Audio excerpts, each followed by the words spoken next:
Hello and welcome. I'm Anand Naidu, sitting in for Riz Khan. For 100 days in the summer of 1994, the Central African country of Rwanda was the scene of one of the worst atrocities in modern history. Anywhere between 500,000 and 1 million people were massacred, mostly by two ethnic Hutu militias who launched a murderous campaign to kill their fellow Rwandans, mainly ethnic Tutsis. During the genocide, people were buried alive, shot, most chopped up with machetes, beaten mercilessly, thrown out of cars, set on fire, and left to rot in pits. Today we take a look at what has happened since that fateful summer 13 years ago through the lens of someone who has a unique perspective. JB Rutagarama was just a boy when he managed to escape the genocide and, with the help of some Western media correspondents, wound up in New York. Years after the Rwandan genocide had ended, he decided to revisit his country and document his journey with a video camera. Don't forget, we take your calls on the show. You can reach us at the numbers there at the bottom of your screen. JB, thanks for coming in. Thanks for having me. Your movie, Back Home, I watched it. It's a fabulous movie. It's very emotional. It's gruesome in parts. There's some very gruesome scenes in there. But let's go back to 1994. You were 17 at the time. Yes. Living with your father. Yes. When the genocide, when the attack started. Tell us what happened there. Just after the plane was gunned down and the killing started in the capital of Rwanda, in Kigali, and we were frightened for our lives, and a lot of bombs were going off, and they started killing every single Tutsi. And for me, because I'm mixed, I'm half Hutu, half Tutsi. That's right. Your father's Hutu, your mother's Tutsi. Yes, my mother is Tutsi. Right. And so I was a target. And I remember militias came to my house. These are the neighbors, the people from the neighborhood who knew who I was. And they came looking for me with machetes, and they asked for me, but I was hiding. And they were asking for everybody's identification card, which determines if you should live or die, because it said if you were Hutu or Tutsi. And because I was hiding, I was lucky enough to escape that raid. And but then everything got worse, and we had to get out of the country. They were killing a lot of people. And now, despite the fact that you were of mixed heritage, you were considered Tutsi by the militias? Yes, mainly because of my stereotypical feature of being tall and lean. Excuse me. Those are the attributes of Tutsis, and with that, I was a target. Your mother and father were divorced at the time. Yes. So you were living with your father. Yes, I was. How did you make your escape? We drove away from all the fighting that was going on in the capital, and then eventually we got out of the country, and we made it to Zaire, which is called Congo now, and then we got out of the country, but it wasn't safe there either. I mean, on your escape route you went to Goma, right, which is on the border. Yeah. What kind of dangers did you face? Every other roadblock, it was almost like a death sentence, because you couldn't, there was a 50-50 chance I was going to get killed. And so you would get stopped on the road. These militias would look for your identity cards. And I didn't have any because I was under 18 and it wasn't required to carry one. And because I didn't have any, and looking Tutsi, it was just an enemy. I was just danger. And then at one point, when I got to this very famous roadblock that a lot of people died on, and I got pulled out of the car, and I stood quite, a foot and a half taller than the militia, and who had a machete and who really, really wanted to kill me. And my father pleaded with them and told them that, I was his son, and explained that, he married a Tutsi, and that, they should let me go. Mm-hmm. And, they kicked me, punched me up a little bit, and then they threw me back in the car, and then, I went on the run. But it was, it wasn't safe. It was quite frightening. So you made your way to the border, to the refugee camp that was set up at the border there with your father and your brother, right? No, actually it was just me and my brother, because everybody was left behind, because it was I don't know if you remember, there was a lot of, it's a huge exodus of refugees crossing. The border, so there was a lot of people still left behind, and we went ahead and just trying to look for, anything that people we can find, or looking for a place to spend the first night.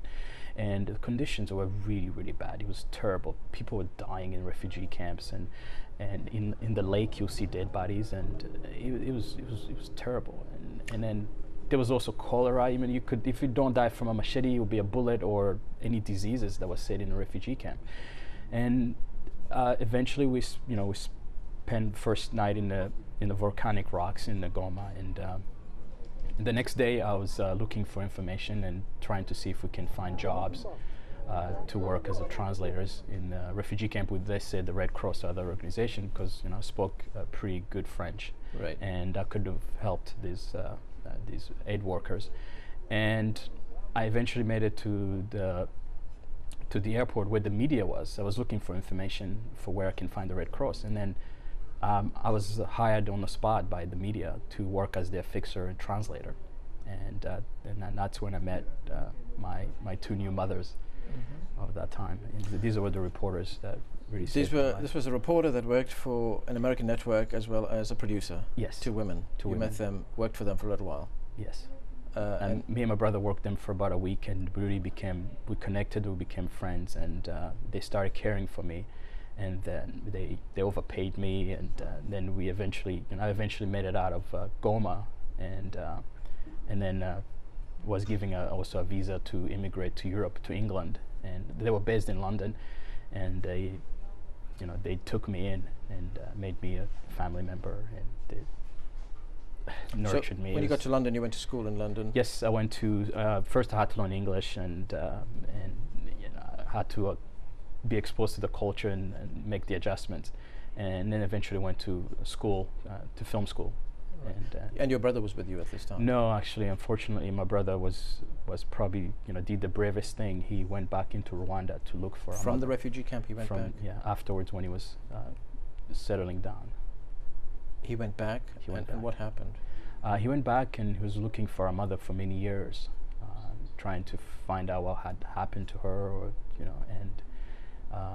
and then eventually actually found her 4.5 years, 5 years after. And at this stage, when you had made your way across to London, you obviously were wondering, what happened to your mother and your father. What did you know at that time?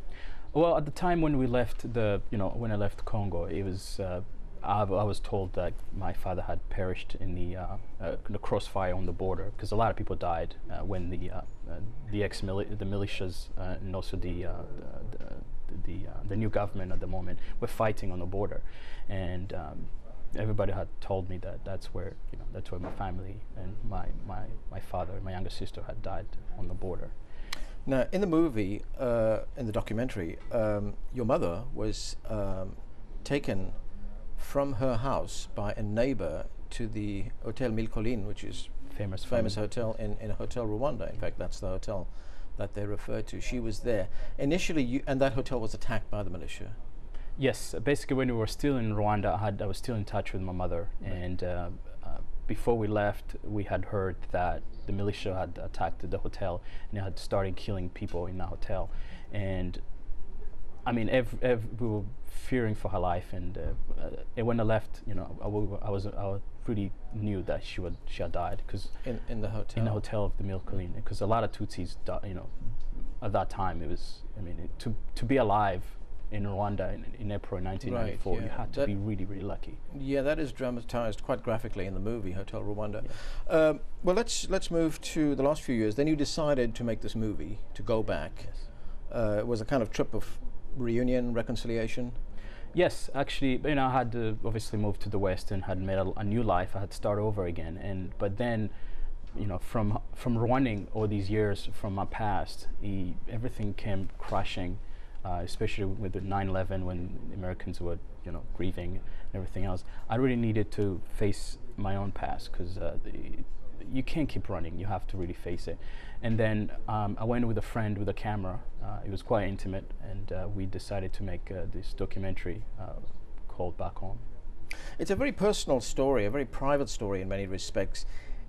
When you were making this, when you went back, did you think that this would be shown to audiences around the world? No, actually, I've been fighting with the producers and the reporter who helped me, move to the West, because it's so personal, it's so private. I just wanted to, initially was sort of a thank you gift to them, to thank them for everything they have done for me, and trying to show them where I came from and what I went through. And at the same time, I wanted to document it, mostly also for myself. Maybe at one point I can show it to my children. I had no idea it would have this type of impact. But then when I returned, I came back with this amazing footage and also this amazing story, and they convinced me to turn into a documentary. And then we started editing, and yeah. One of the most poignant moments in the movie, one of the most amazing stories among many in the movie, was when you actually found out that your mother was alive and you reunited with her. I want to play an excerpt of you reuniting with your mother when you go to this village where she was living, and the two of you meet. After how many years was that? It was 6.5 years. 6.5 years. Let's take a look at that.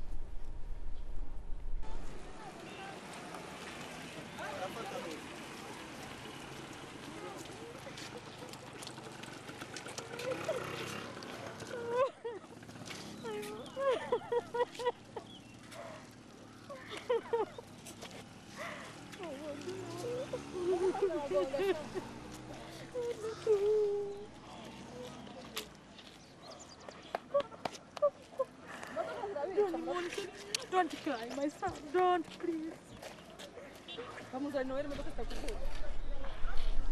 That must have been one of those miracle moments.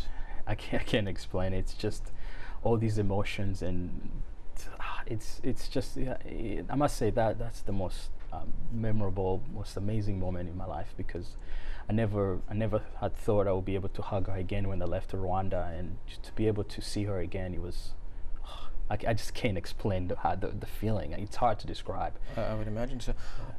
What did she think about you and your brother and your father, about your welfare, where you'd been? Because we had left, and she had no news about what had happened to us, and she also left the country. She was in Uganda for a little bit, just out running, trying to grieve, and also gather herself together. But she had thought I had also died, especially me, because of my my features being tall, and yeah, and I mean, you could see that she was crying and happy to see me. And you spent some time with her there. Yes.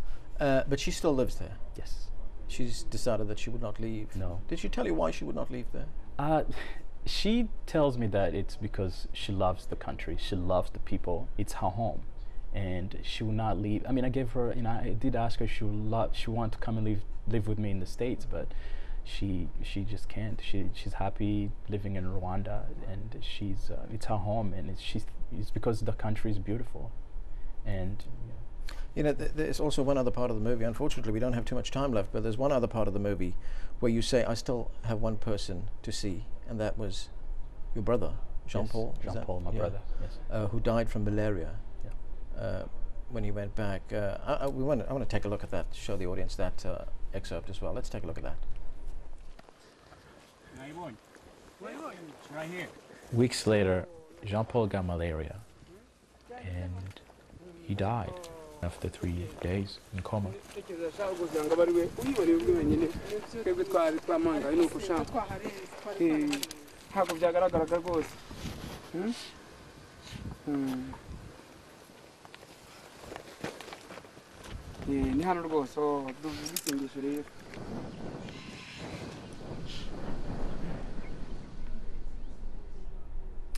That's you at Jean-Paul's graveside there. There is one part of the movie where your mother says that she found it really difficult to forgive the people who had committed those atrocities. Did you also find it very difficult? It is a process. Actually, she's probably dealing with it more than I am. She's able to forgive because she's faced with it every day. For me, I'm still feeling the hate, the pain, a little bit of it. But the one thing I can say is I don't think I can retaliate. I don't think revenge is the answer, but it's definitely a process. It's hard, but for some people, like my mother, they're moving on right now. They have these amazing things they call gacaca, which is justice on the grass. It's an ancient tradition that we had in Rwanda before colonialism came in, and it's a way of reuniting people. And this gacaca, it is the most amazing. They're having perpetrators who committed this genocide coming back into the villages, and then they're coming forward and confess. And as a village as a whole, it is forgiving them, and then they're being reintegrated back into the society.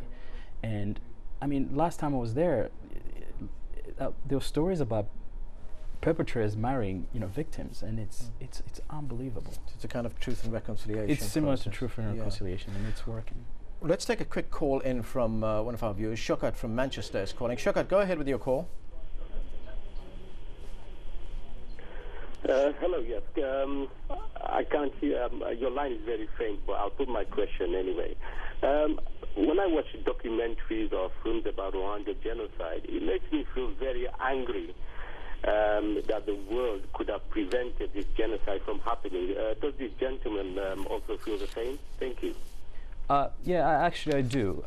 It's a shame because things like the genocide in '94 in Rwanda, it's happening right now in Darfur, and nobody's doing anything about it. And in my opinion, I think everything comes down to the value of human life. I feel that Africans, black Africans, our lives are not valued equally. If this had happened in, let's say, in Kuwait, where, it wouldn't have taken 100 days to, to come and try to put a stop to it. In Rwanda, nobody put a stop to it. It's just lives has to be valued equally, and because we don't have anything as Africans, black Africans in Rwanda specifically, we had nothing to contribute to the West or to offer the world, and I think that's why we were not saved. It's like our lives were not valued. JB, that's where we have to leave it. Thank you so much for coming in. I hope that movie gets a lot wider distribution. Great, thank you. And thank you for being with us. Looking ahead to tomorrow's show, we ask, is the US military making any progress in Iraq, and is there any hope for stability there in the near future? Don't forget, if you have any thoughts about pressing issues around the world, send us your emails. Send them to riz@aljazeera.net. Street Talk is next.